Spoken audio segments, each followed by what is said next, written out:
We're here to share with you inspiring stories that bring to life all the little and big ways that people bring more love, joy, laughter, and humanness to everyday life.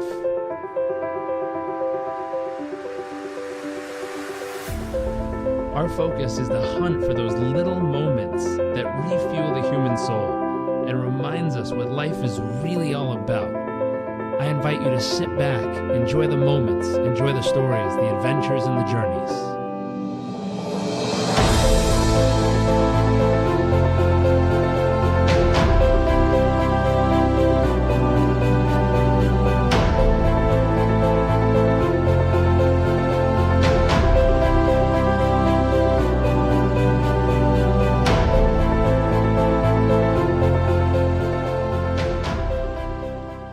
Hey everyone, welcome back to another episode of What the World Needs More Of. Today I'm here with my good friend Tyson, and we're going to be talking about what he believes the world needs more of. Sir, first off, thank you for joining us. Second, I'd love to know, what do you feel the world needs more of? Man, that's a good question, Jared. First of all, thank you for having me a part of the show, man. It's a great honor.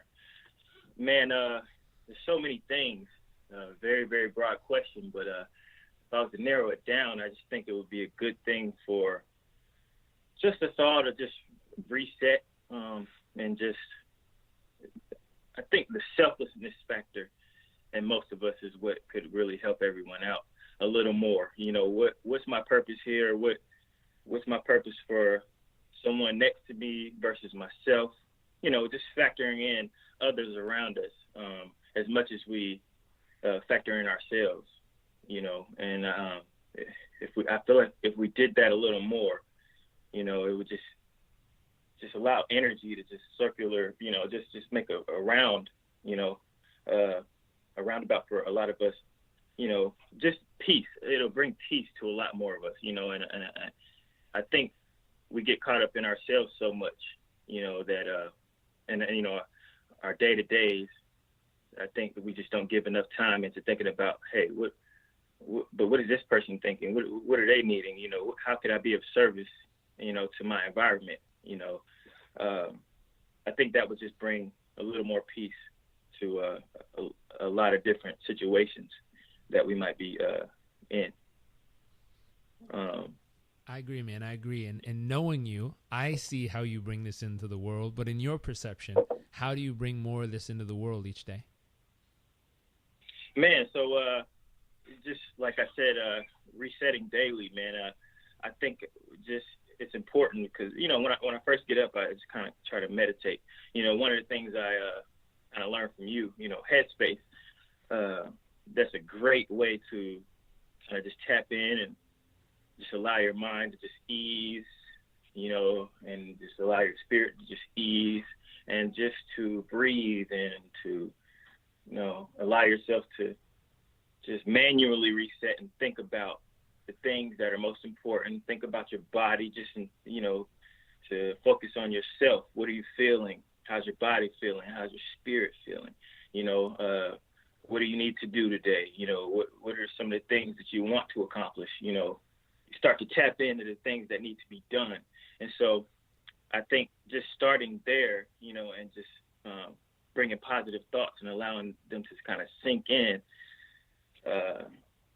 I think that kind of is I guess gives me the drive daily to kind of, okay, go out here and start walking in those positive thoughts, you know, actually putting action behind that, you know, because if I get up and I don't practice those things and I don't meditate, I can kind of put the cart before the horse in some ways, and then I find myself tripping up over things that I shouldn't be, you know, in the smallest ways. So it's like, oh, let me just take a moment for a second. Let me slow down, you know, and let me just think for a second and just meditate.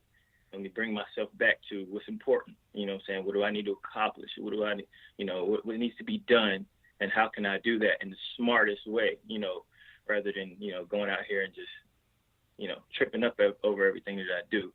So I think that brings me like a good way to, you know, start my actions in every way during the day, whatever it is that I'm doing. there's so many events during the day that happen. You know, it's just kind of like a good way to, you know, remain stable. I like that, man. I like that. It's a great way to set the foundation that you can build the rest of the day upon. That's powerful. Yes, sir. I like learning that about you. Speaking of learning about you, I'd love to know, what do you feel your wow factor is? What makes you uniquely you? And maybe what are one or two moments in life that help shape it? Man, that's a great question. I wish I knew the wow factor about myself. I know a lot more people that I have wow factors about. But now to get right into it, man, you know, I think it goes back to what I was saying in the beginning. I think I have a lot of talents, you know, music being one of the forefronts. You know, I'm a multi-instrumentalist. I produce, you know, I write songs and all that stuff. But it all goes back to resetting into what's important in my life and just breathing out my thoughts and my, you know, what's in my spirit, you know, because that's like music is a way that I express those things, you know. But, you know, resetting in this wow factor idea, it's kind of, how can I say this?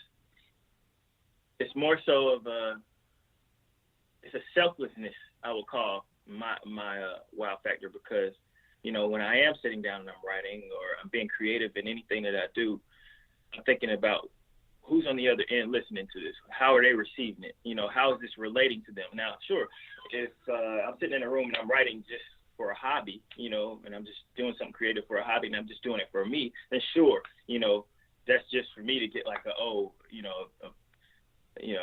I did this, you know, I want to feel good that I can write songs, but that's not the end goal. You know, my end goal is to inspire ultimately. So it's like, hey, why am I writing this? Who am I writing it for? How can I relate to as many people as possible? You know, when they receive it, you know, what are they walking away with that they can carry daily? You know, so I think that kind of takes that selflessness that I was talking about in the beginning. And I think that's more of the wow factor when it comes to me. It's not the music or the creative aspect of what I do. It's the selflessness that I can kind of reset myself, and initiative, which is what we all possess. We all possess the same opportunity daily. You know, it's just about taking the ego away and thinking about others and saying, hey, you know, I think that I do a good job of, you know, remembering others and my purpose for being out here and being an inspiration. You know, I think that's a little bit of my wow factor as far as just submitting. I think I do a good job of submitting to my ego. You get what I mean? Because that's the battle. That's half the battle in most of the things that we do. You know, and I think that is like the motor behind anything that I want to do.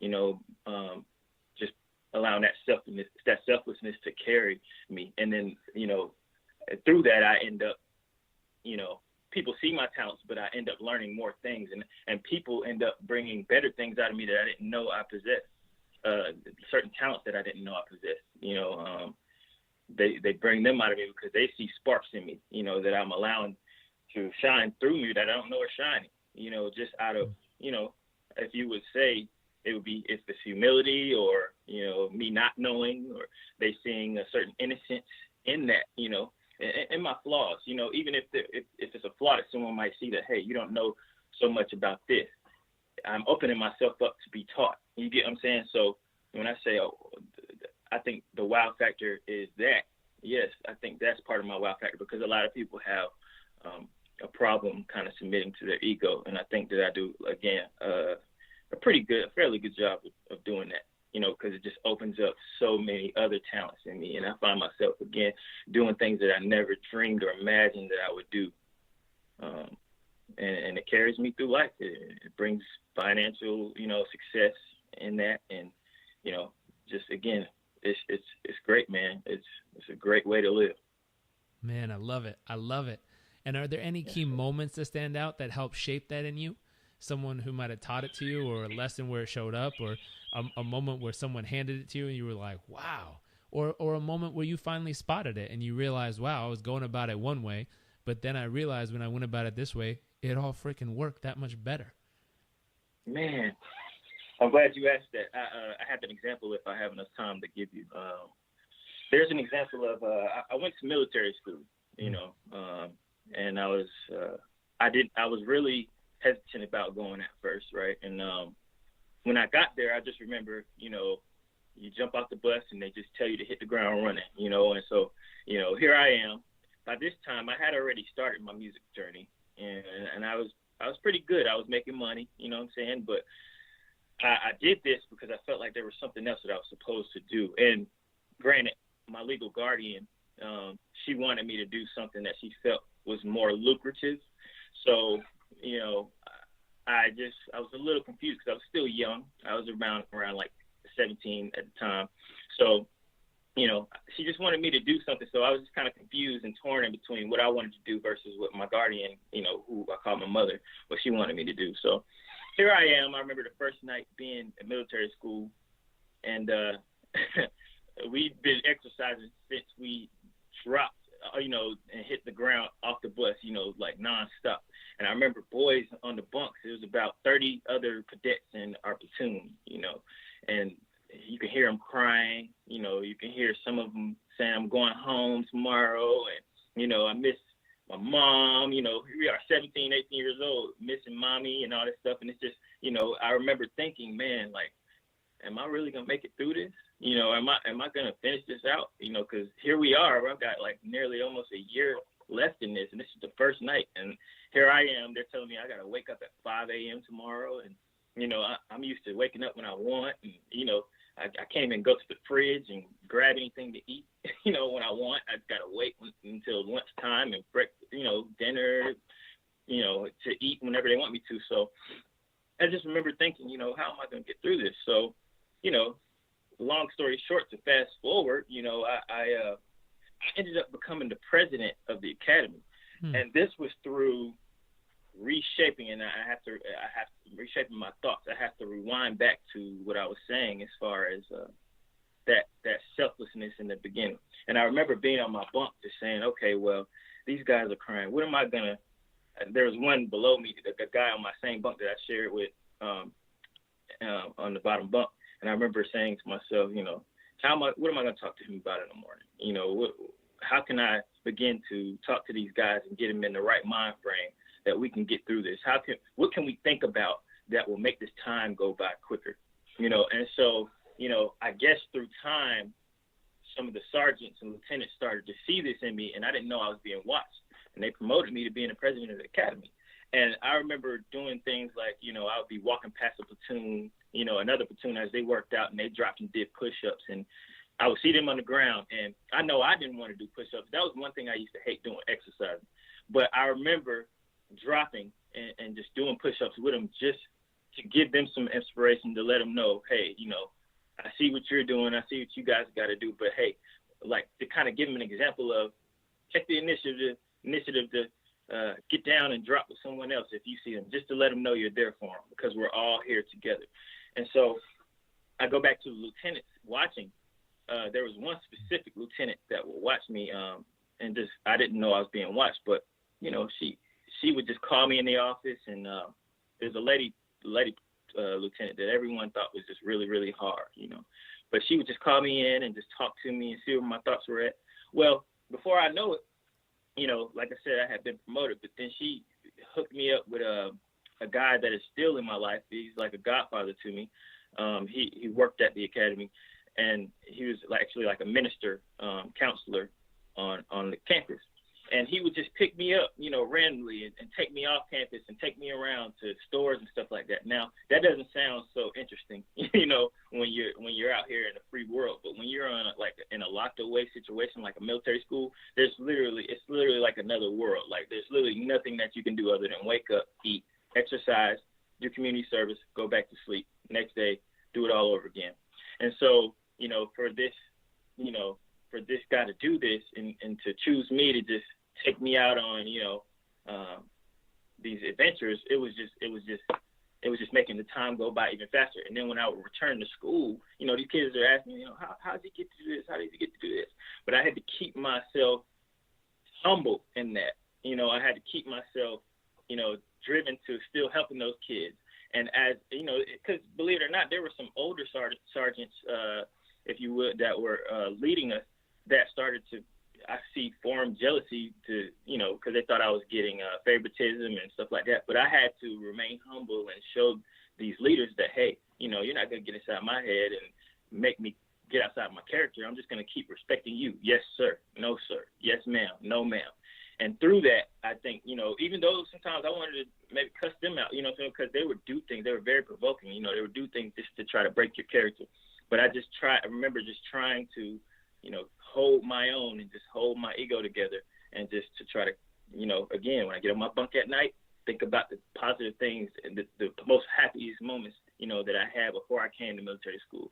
What am I going to do tomorrow, to help someone, things like that. So, I'm going to wrap that part up. But, those are some of the examples, of what kind of helped shape me, and not to mention, the whole military experience. That was, that did a lot, the discipline and all that good stuff. But just keeping that mind frame, of how can I help other cadets, and through that, that respect level that was maintained was just second to none, man. It just that I got from adults, and the other cadets, and the changes that I saw through them watching me and through me just sitting back and listening to them when they were going through things or dropping and doing a push-up with them. It meant so much more than just the action. They would give them time to kind of sit back and just think about, hey, man, this dude didn't have to do this, but he did, and I saw through their actions that they would turn their lives around when they were in there, some of them, and you can't change anyone, but you can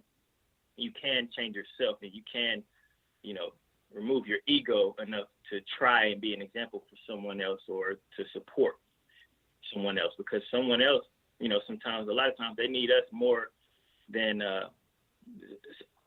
basically, you never know what the next person is going through. Sometimes their situations could be way worse than ours, and our action might be the action that they needed to see for their change. So, yeah, man, that was just kind of like a little nutshell example. That's beautiful, man. That's beautiful. I love it. And I appreciate it, and I respect the tar out of it. One big question. You mentioned this word a few times, which is staying humble. I'd love to know, what's a moment in your life that you felt incredibly humble? Good question. I think let's go to music.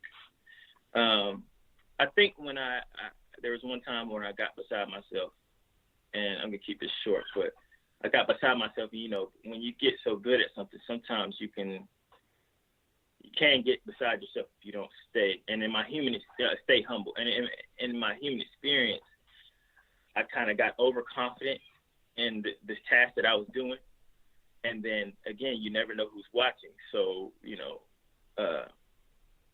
long story short, I might have thought I was doing a task musically that I thought I knew, and then I slipped up. And the person that hadn't been saying anything the whole time, it just showed me how everything I did was wrong, and it's kind of like, just being overconfident,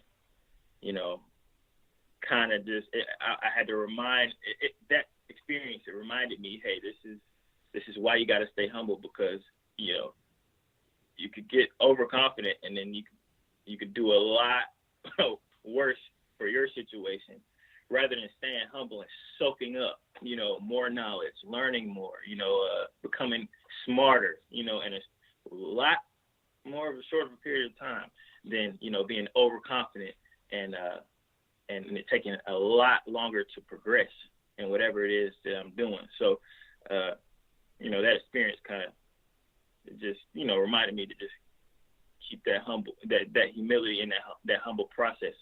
Because there's so many examples, and like humbling examples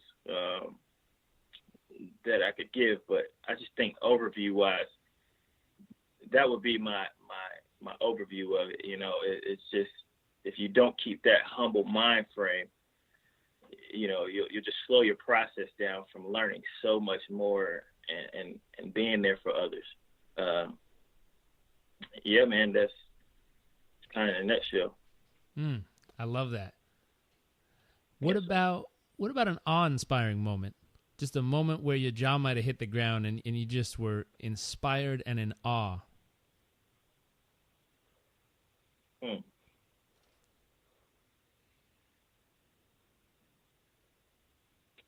Man, I got to think about that one for a second. No inspiring moment. I tell you, yeah, I'll give you one. And if you allow me to, I'll backtrack because I told you about my guardian, my legal guardian. Mm-hmm. What you guys don't know is my mother. I lost my mother when I was 9 years old to AIDS, and I never knew my father. Right, so this kind of had me in a very confusing state for a long time as a kid. Just how to figure it out or whatever. So, coming out of military school and going back to the military school thing, graduating there was a time that, she had always told me, I want you to do aviation. I want you to do, I really want you to do aviation. I had a big brother that was like a great mentor. He was a music producer, and he reminded me after I graduated, hey, man, because to give you this, I really started walking and trying to go in the aviation direction coming out of military school because I was in that environment, but also I wanted to please my guardian. So when I got out and I graduated, he's like, man, you're musically talented, man. You don't need to give up on this, man. Like, seriously, you've got this. And this is why it's so important to keep, without going off track, this is why it's so important to keep people around you who will inspire you. And because they'll remind you when you don't remind yourself. When we have those human experience, those lower moments that we kind of lose the grip just a little bit, we start slipping. It's important to have those people who pick you up. And so he's like, yeah, man, you're talented, man. You don't need to give that, just give that away like that. Like, yeah, I understand you can go and make some good money in aviation, but you're called to do music, man. You really get this. So, I took some time and thought about it. And ultimately I did make the decision to just give away with aviation and just to focus on music. Now, I remember my guardian telling me, and don't get me wrong, she's a great woman. She's been a great mother to me, like in every single way you can think of. But she was just being protective, and any parent would. She wanted to see me do well, and she wanted a stable future for me in her own right.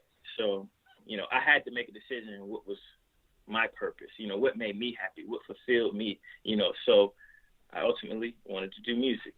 So she told me, I remember her saying, well, I want you to do that, and I remember just making that decision and going out on my own and leaping out on faith. Well, here I am. I fast forward 2 years, 3 years later, and I'm standing on stage with Kid Rock.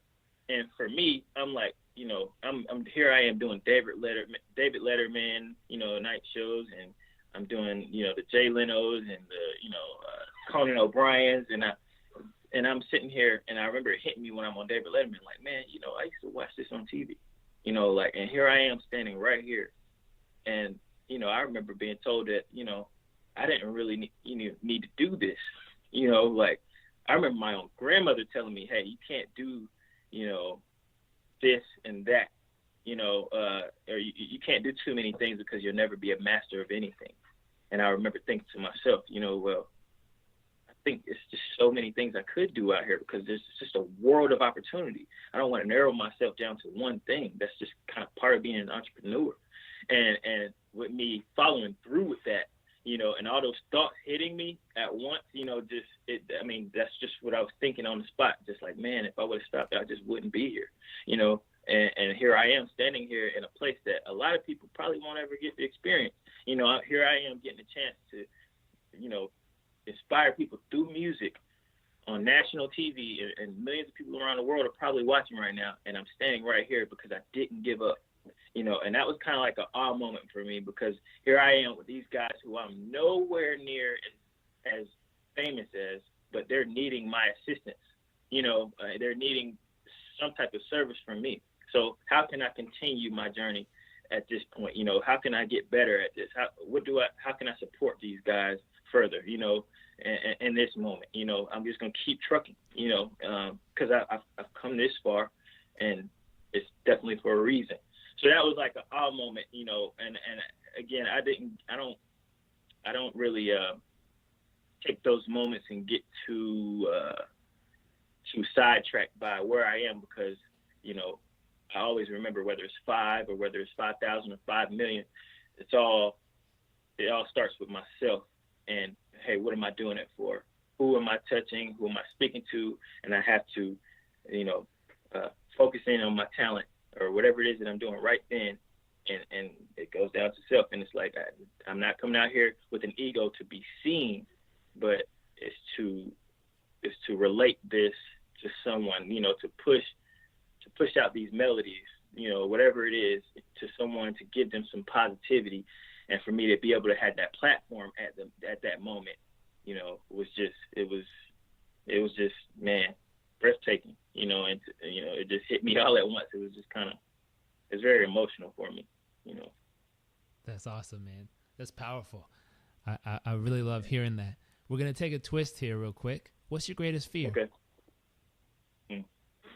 I think my greatest fear would be, I have a beautiful daughter and a beautiful fiance.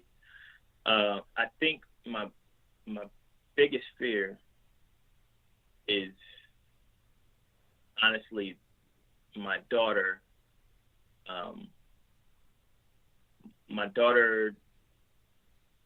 Let me say this: not being able to be there with my daughter. You know, and I know one day ultimately it'll come, but I think just day to day with all the craziness going on, you know, I don't focus on it, but I think that's a fear of mine. I just love her so much that I want to be here for her in every way that I can. She's a big part of inspiration, you know, every day that I wake up, you know, and the things that I do. And I think that's kind of like my biggest fear, because I don't really fear, you know, failure or anything, or any of those things that I hear a lot of people fear, you know. I think that's like my fear that I battle with, just not being here for her, because I know what it is not to have a parent, you know, and you know, we still get through life, but I understand what it is when you do have a parent that is very hands-on, how beneficial it could be. So I think that's like my fear. Oh man, I've no doubt in my mind you're gonna be there for her, and you already are in so many ways, man. It's inspiring watching how much you love them and how much you care for them and how connected you are. Even when you're on the road traveling, you're always connected to them. You're always reaching out and touching them and talking and connecting and FaceTiming, and yes, sir. It's inspiring, man. You found a way to keep that connection going no matter where you are in the world, and that's admirable and that's awesome. Oh man, thanks, man. I wouldn't have any other way. Speaking of your little one and the future, what are you most excited about for the future? Man, I'm excited about just walking in the unknown, man. And for a lot of people, that would bring another level of fear. And, you know, not knowing how much money you're going to make, and, you know, and how, you know, where you're going to go next in the world and all these things. I think just walking in the unknown for me is just very exciting. It fuels me. That's how I meet some of the most special people. Like I never would have thought that I would run across you, a person like yourself. You know, someone that, you know, and not to get too personal, you know, but, you know, I do know you and I have a personal relationship with you. You know, just to have a great mentor and a great, you know, example, and someone that actually understands, and, you know, without it being said, in a lot of times, someone that's very, very wise. I never would have thought that you and I would cross paths, but we were in the right place at the right time and just walking in the unknown. I never would have thought 10 years ago that I would be in Vegas speaking to a room full of business entrepreneurs, but there I was. And, you know, so I continue to just walk in the unknown, because that's when I'm open to, I feel, my point of success. You know, if I keep that mind frame of waking up, resetting, doing what I do, you know, keeping my mind on my purpose and what I can do for others, I think that's where my world of opportunity opens, because there's so many people out here with so many talents, so much positivity, so many things that they can pour into other people. I want to be one of those people that is drawing from as many people as I can, you know, rather than I've got this one employer or two employers. You know, I'd rather just walk in the unknown and receive what the world has to offer for me, because it's literally a huge world out here. And it's endless. It's literally endless. You know, with my experience, you know, business wise, I have the knowledge and the wisdom to know what to do day to day, to pay my bills, to, you know, look for business opportunities or whatnot. But walking in the unknown allows me to keep that humble mindset that, hey, you know, I'm not going to box myself into who I meet next. You know, I'm just going to keep doing I'm not going to stop. I'm going to keep doing what I've been doing. I'm not going to stop because I hear a no here or I see, you know, something negative here. No, it's just keep going because something else is coming that's for me, that's going to skyrocket me up another level, you know. Not getting discouraged, man. And I'll continue to just walk, not knowing what else is great. Because if I limit myself to one great thing that I might be reaching for, yeah, I'm not saying that it's not good to set goals for yourself. I definitely want to set goals and keep those at the forefront, but I also want to keep a mind frame of walking in the unknown, because if I set a goal and I say, this is my end goal right here, there might be something that's way bigger than that end goal that I set for myself out here for me that I might miss because I just boxed myself into something small, you know. So I just try to keep an open mind, and I think that's like my mind frame when it comes to that. I love it, man. I love it, man. We're going to switch to a different section of this interview, and I've loved what you shared so far. We're looking for more tangible, we call it nuts and bolts, tangible, practical things people can use. And there's so much you've shared already that's awesome and completely and immediately applicable here. But we're going to ask, first off, where do you focus the majority of your life each day? Meaning, what do you pour the most amount of time and effort and thought into right now? Okay, day to day, it's whatever I'm doing. So I just got done doing a set design for a film. I'm creative director as well. So whatever my task is for that day, that's what I'm focusing my energy on. I pretty much have a regimen daily that I get up and do. I make sure, you know, we eat. My daughter's good. I make sure I try to exercise. I'm not going to lie. That's like not one of my things that I'm the greatest at, but I try to keep that in the regimen, you know, as far as just going out and getting some cardio in.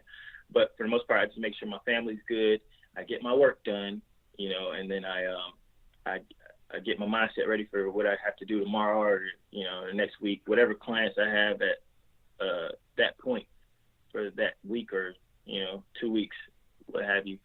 I just get my mind ready for that upcoming thing, and I focus my energy a lot on what needs to be done with those clients, and, you know, what project I have in front of me, and just work it. But pretty much day to day, I do have like a system of waking up, family, work, back to family, and then mindset about the next day, then it all over again. You know, even though the work, you know, might change because I do a couple different things, you know, I just kind of try to keep myself locked in to keep in a balanced day. And my fiance, she helps me to do that too. So, you know, it's kind of a lot of the things that I mentioned earlier as far as just keeping that positive mind frame during the day, because a lot of things try to creep in during my personal experience daily, whether it's a task, you know, you have certain challenges that pop up, but just kind of trying to, you know, press through and keeping a positive mind frame. It all balances out. I love it, man. I love it. And what would you say is one key to your success in all that? One key to my success. Can you just kind of reshape that question a little bit? Yeah. With the key to success, what we're looking for is what do you think allows you to be successful? You told us the routine, and you told us the mindset. You told us the way you go about it. Is there any part of that that stands out where it's like, you know what, that one piece is really the game changer for me? Like that piece is the one that kind of locks everything else together. Oh, okay. Yeah. I don't want to keep saying the same thing over and over again, but I do think the key for me anyway, it goes back to that humble mindset. And I know I keep saying that, but you know, I listen to a lot of gurus who have a lot of topics on like positivity, or you know, I really do a lot of research on building, you know, my mind, you know. So I think that's the key for me, because it's something outside of myself that constantly keeps me growing, you know. I do meditate again to, you know, revisit those thoughts and those things that I've learned. But I'm also I'm always doing research on YouTube. I'm also always doing things on Google, just looking up different. If something comes across my mind, like a new idea or a venture or anything, I quickly note it down, or you know, and I revisit it, and I go and I research it, you know, because that's what keeps me growing. I have to be active in the things that I think about. I don't allow my thoughts to just wander and get off track. I note them down. I make sure I do my research. If it's 5 to 10 minutes later, if I'm in the middle of a task, I just note it down, but I'll get to it later in the day. You know, that's my key, because I don't put it like this. Sometimes we hear things and we see things that come across us that we feel like we've already heard about before or learned about from someone. Well, there's always so many perspectives to every little thing. So if I've heard one topic from this guy, and then and that's Joe, I might need Mike to basically explain that from another point of view. So I'm interested to know what Mike is saying on this same topic. So I'll go and, you know, if it popped up on as an ad or something that, hey, Mike said this. Well, yeah, I might have heard it from Joe already, but I want to see what Mike has to say about it, because he's going to say 9 times out of 10 something totally different, and he's going to have some key points that are way different, even though they're saying the same thing.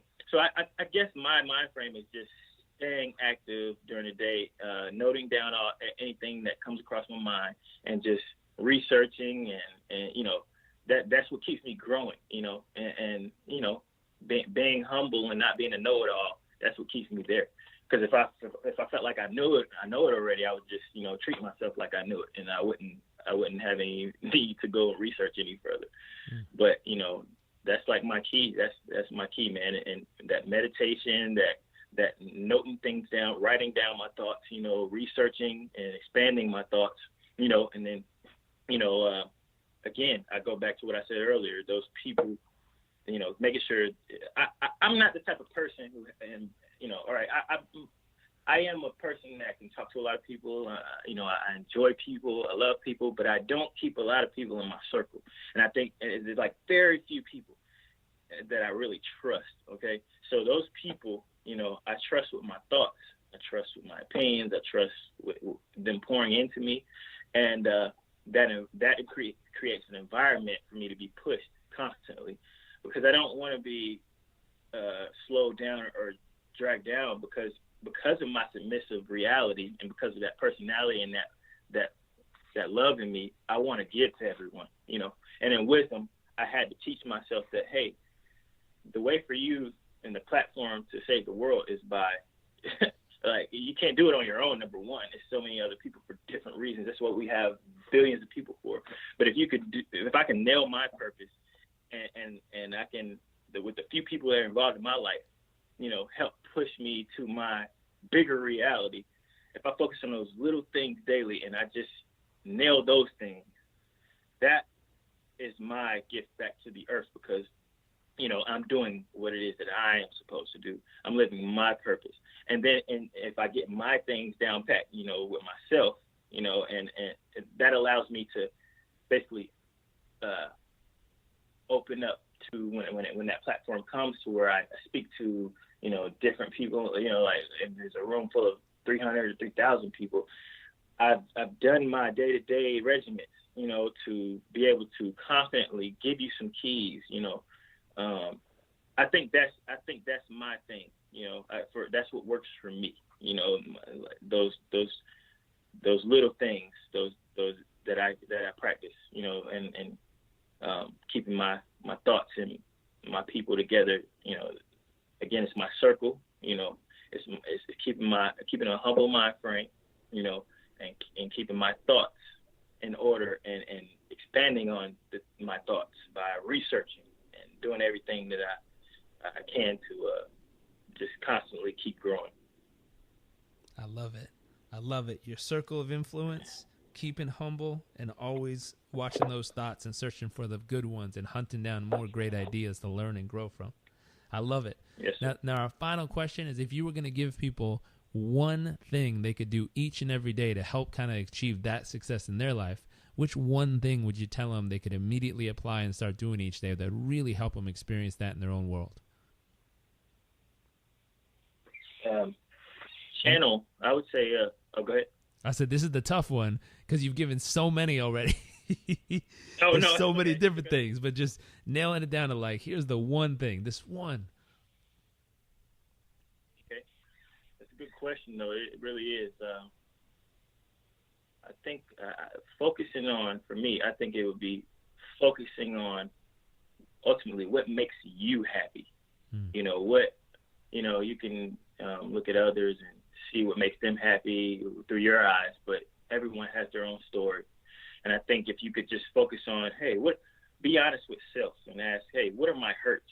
What are my flaws that I don't like about myself? Why don't I like this about myself? Is it because of what someone else thinks? Is it because I'm not comfortable with myself in the mirror? Why would I want to change these things? And what better would it bring me? What makes me happy? How can I turn this flaw into an attribute? And I think it starts there, like channeling some of my happiest moments. What are your happiest moments? And going back to those positive thoughts. Just keep reminding yourself of the positivity inside yourself. And how do I become even more positive? How can I turn those negatives into a positive? How can I be honest with myself about the things that I disapprove of myself and not get down on myself? Start there, because I think that opens up the endless possibilities, the honesty with self. Because if you start there, I believe you'll gain so much more compassion for the next person. Because you get to see that everyone ultimately wants to be happy. Even people that walk around with negative thoughts and they display it through their actions or their words, ultimately they just don't know how to channel that. So I feel like if you just learn how to channel that positivity within yourself and to turn those negative thoughts into positive thoughts, I think that would be the one thing to a great start of a great achievement to whatever it is that you want to do or you want to be. I love it, man. I love it. It's powerful and it's true. Oh, man. When you can make those transformations happen inside of yourself, it's amazing how quickly your energy, your vibe, your heart and your soul starts to shine through, and it just lights up other people's world. It gives them permission to do the same, and it gives them permission to step into that and experience it. Yes, sir. That's awesome, yes, man. Well, we're going to make sure that your social media, your websites, all your links for your music and creativity and all the amazing things you produce and push out to the world, we're going to make sure those are in the show notes for today. So if you want to learn more and connect, please go to the show notes, click those links, go on over, check him out, follow him online, connect with him. He's got amazing art to share, amazing gifts he's putting in the world. And finally, thank you so much for joining us. Oh, man, thank you a lot, man. I hope this helps someone. I know it was kind of all over the place, but I hope it definitely reached somebody. So thank you for having me, man. You're so welcome. It was heart-filled. It was powerful. There was passion in there, and there's a lot of stuff to take away. I have a page and a half of notes over here, so I know everyone listening is going to be hopefully writing this stuff down and applying it in their life and finding a way to channel everything you shared with them. So thank you. And to everyone who took time to listen in, thank you so much for sharing a little bit of life and love with us. I look forward to seeing you all next episode.